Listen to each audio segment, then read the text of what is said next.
बुद्धाय।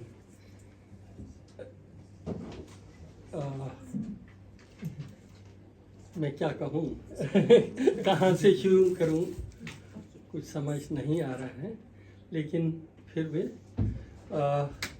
मैं बौद्ध धर्म का जो एसेंस है, सार है, वो क्या है, उसको कुछ उपमाओं के माध्यम से या फिर कथा ही समझिए, जातक के माध्यम से आपके सामने रखने चाहूँगा।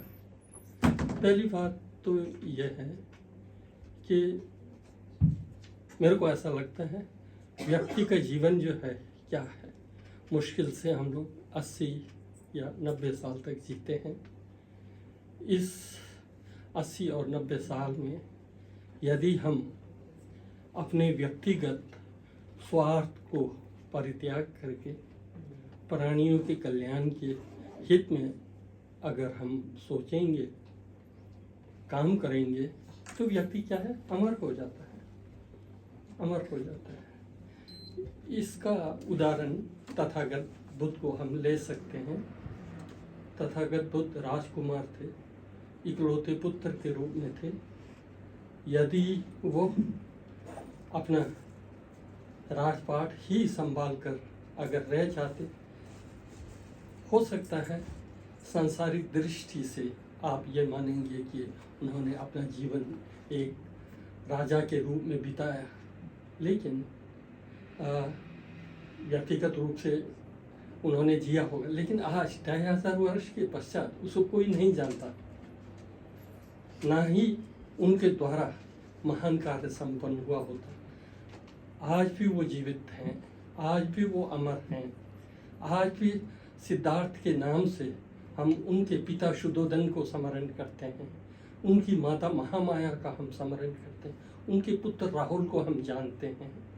ये सब उनके त्याग से, उनके परोपकार की भावना के चलते अपने सुख को तिलांजलि देकर प्राणी मात्र के कल्याण के हित में उन्होंने सोचा, इसलिए उसका परिणाम यह है कि आज भी हम उनको स्मरण करते हैं। सबसे महत्वपूर्ण यह है कि हमारा जीवन दुर्लभ है, हम दूसरों के कैसे काम में आए, हम दूसरों का क्या हित कर सकते हैं, ये आपको अपने मन में बिठाना है। विशेषकर आप सब अध्यापक हैं।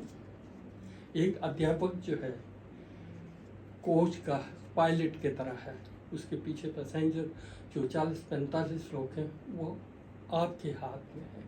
उसको आप कहाँ सुरक्षित ले जा रहे हैं, क्या कर रहे हैं, उसका पूरा दारोमदार जिम्मेवारी जो है आप पर है। आपका फ्यूचर, आप उन बच्चों का क्या फ्यूचर बना रहे हैं। एक बच्चे के फ्यूचर से उसके परिवार का फ्यूचर बनता है, उसके इर्द गिर्द परिसर समाज का हित बनता है, राष्ट्र का निर्माण होती है। हम लोग बहुत महत्वपूर्ण कार्य को हम लोग कर रहे हैं। इस चीज़ को अब हमारे अंदर ये भाव रहनी चाहिए। हम अपने कार्य से अपने को गौरवान्वित महसूस करना चाहिए। हम महान कार्य कर रहे हैं, परिवार के लिए कर रहे हैं, समाज के लिए कर रहे हैं, राष्ट्र के लिए कर रहे हैं, दुनिया के लिए कर रहे हैं। आज जो आप बीज उन बच्चों के अंदर बोएंगे, वही आपके अमेरिका का फ्यूचर होगा। आपका फ्यूचर क्या होगा वो आपके हाथ में है। इसलिए जो है मैं भी यहाँ पर भी वही कहता हूँ, अपने अध्यापकों से यही कहता हूँ, जिस क्लासरूम में आप जाते हैं, बच्चों को पढ़ाते हैं, उसको अपने बच्चों की तरह समझिएगा। हम अपने बच्चों के फ्यूचर के प्रति, उसके लाइफ के प्रति कितने चिंतित होते हैं कि मेरा बच्चा ये करे, वो करे, ये बने, चिंतित होते हैं। ठीक उसी प्रकार क्लासरूम के सभी बच्चों के प्रति भी ये भाव हमारे अंदर होनी चाहिए। इसका फ्यूचर कैसे बनाऊं, इसको कैसे आदमी बनाऊं, ये अगर आपके मन में, मस्तिष्क में, भाव में अगर है तो बहुत आप ईमानदारी से काम करेंगे।